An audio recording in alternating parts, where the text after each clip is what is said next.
Thank you very much, Professor Razak. Interesting presentation. Please, Robert Hollister. Good morning. So, the question that we're asked to address, the title of our panel, why is engagement critical for social change? For me, there are three key reasons, and those reasons can be and increasingly are, I think, a really powerful combination. First, part of the answer is that engagement is the best way to educate effective agents for change. Second, engagement can have big-time impacts on community conditions. And third, university engagement can increase popular support, public and private support for higher education. We heard yesterday a reminder how in this country and in many others, higher education is under attack, undercapitalized, very grim budget cuts.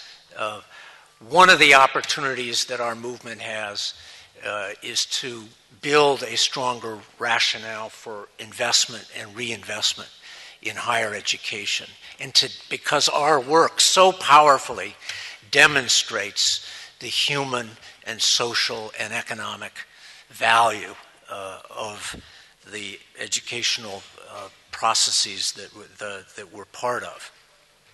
But I think we're at an incredibly exciting moment, and there's reason, even as the problems in the world are so daunting, we're at an exciting moment in the movement of university community engagement because it is growing so dramatically around the world. Brick by brick, in all parts of the world, university professors and students are streaming out of the ivory tower and deeply engaging with their communities. We are in the process, we are making substantial progress in dismantling the old model of the ivory tower. Yesterday, Bud, in his hopeful poem, said a great turning has begun. And I think, Bud, that you were saying that as an image of what you wanted the future to include. And I see lots of evidence that that turning indeed already has begun. The coalition that I represent, the Talwar Network, started in 2005 when 29 vice chancellors, rectors, presidents from 23 countries came together, and they identified so much common vision and so much common strategy that they wanted to keep in touch with each other and to co-conspire and to cooperate to keep building university community engagement. This particular coalition, one of many involved in this work around the world, has now grown to 295 universities in 73 countries. And that's really just a small fraction of the universities that are deeply engaged in this work. Universities in all parts of the world are demonstrating abundantly the educational effects of service learning and of other forms of university community engagement. And in this room, there are some of the people who are most deeply knowledgeable about that topic. I look around, and Andy Furco, Carol Ma, Robert Bringle, Lorleen Hoyt, so many others of you. The collective knowledge that we have about educational impacts is just huge. But I think one of the really tough challenges, but we need to make it more of an opportunity, is to make the invisible revolution that we're part of more fully visible. Because there's so much lack of understanding in the institutions that we work for and in their broader constituencies about what the nature, the extent, and the meaning of those educational results are. I think one of the key opportunities that we have collectively going forward is to work together much more strategically around the communications needs of our movement. Yesterday's speakers challenged us to imagine a future world that's more just, that's more sustainable, and then of course the important question is, how are we going to achieve that future? It was suggested yesterday that a key piece of our work needs to be engaging in more substantial and more effective critical analysis. And indeed, that is an essential piece of what we need to be up to. But I think it's not enough. We also need to develop people with the skills required to build healthy and inclusive communities. So I hope that we can be about conspiring and collaborating with respect to both transformative knowledge, but also skills for effective transformation. And there, our exciting collective story is that those students who participate in really high-quality university community work learn the skills required in order to achieve the futures that we all desperately yearn for. They learn organizing. They learn how to mobilize resources and each other. They learn how to build new institutions, how to negotiate, how to raise funds. Indeed, our movement is developing future generations of practical visionaries.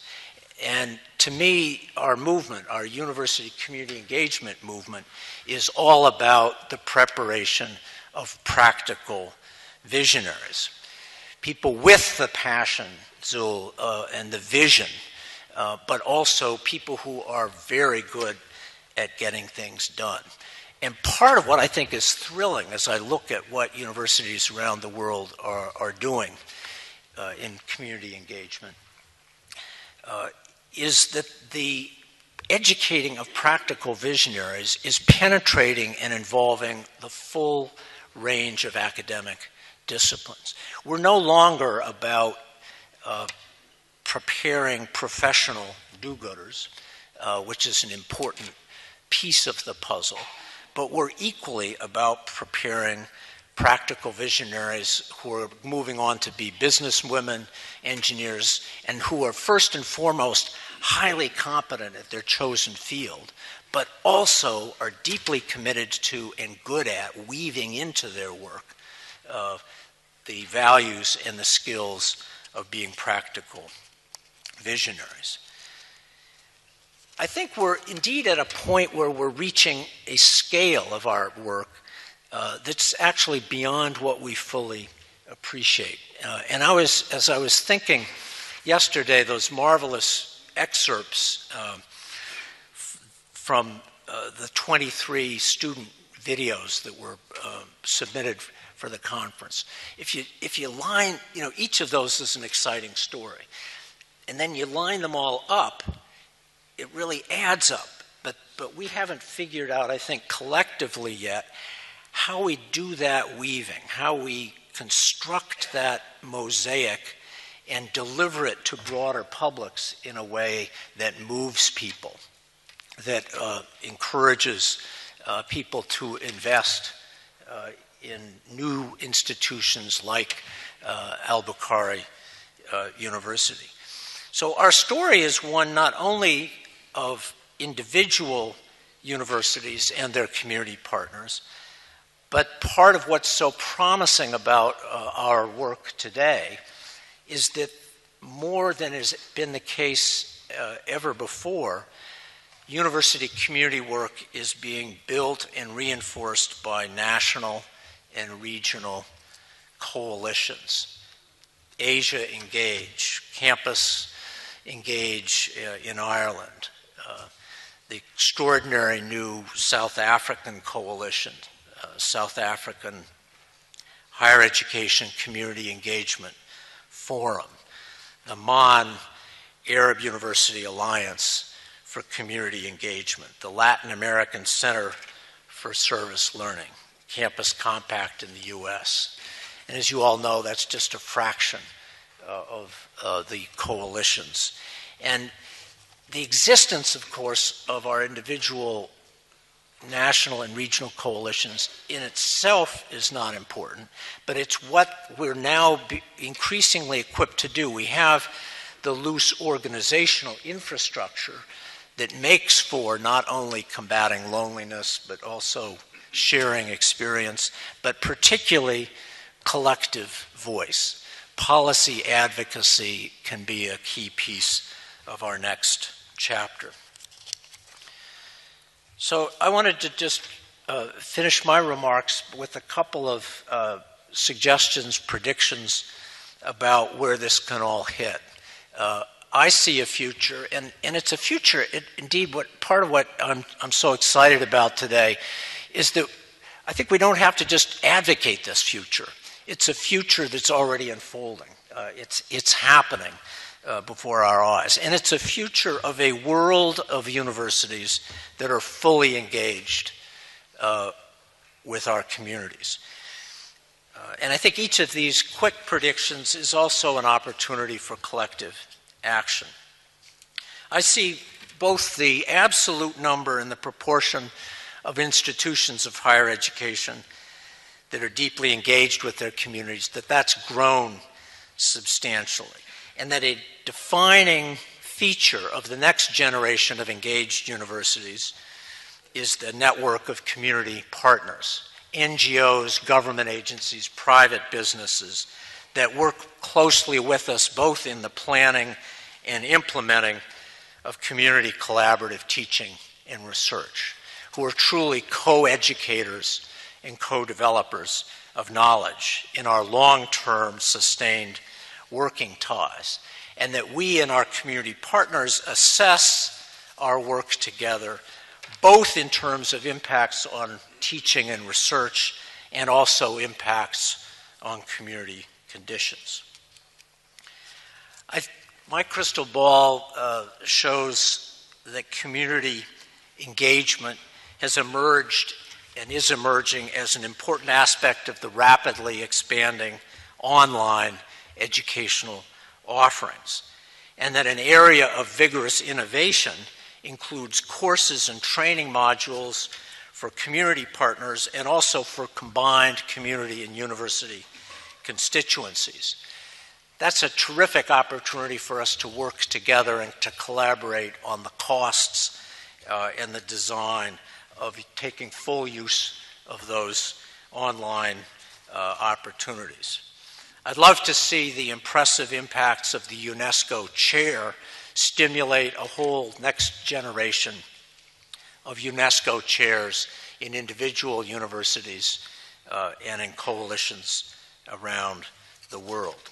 And finally, as a result of the changes that we're part of and that we can work together to achieve, I envision a next chapter in which public and private support for higher education has continued to grow, and that the very increasing visibility of positive community impacts and the production of graduates who are leaders for change has generated a powerful, more persuasive rationale for greater investment. Private foundations and development assistance agencies will increasingly embrace investment in university civic engagement as a promising strategy for addressing their own grant-making priorities.